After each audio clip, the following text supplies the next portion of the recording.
Fear-mongering and further demonization are the most apparent and obvious rationales for the coordinated, baseless disinformation campaign from Western governments and media over the last week that Russia could resort to using nuclear weapons in Ukraine. But might there be another motive? Could the West be projecting their own intentions or signaling here?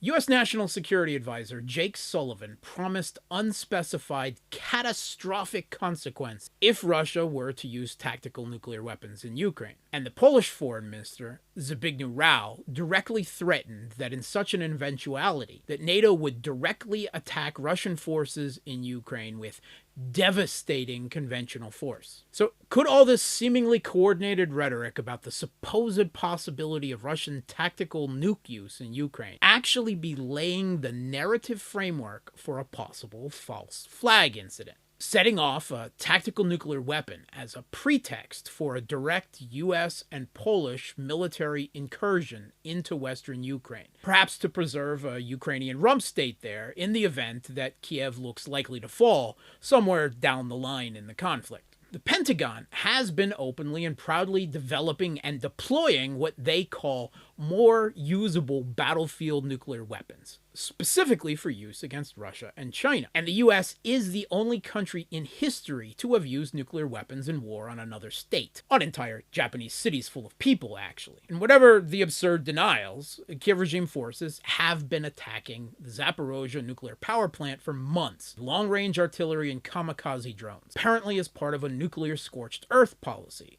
often specifically targeting spent fuel containers to try to generate a de facto dirty bomb and resulting international incident that would be blamed on Russians shelling themselves. If Russia looks set to win decisively on the battlefield after changing the rules of their engagement and calling up their reserves, what length won't the West and their client putsch regime in Kiev not go to?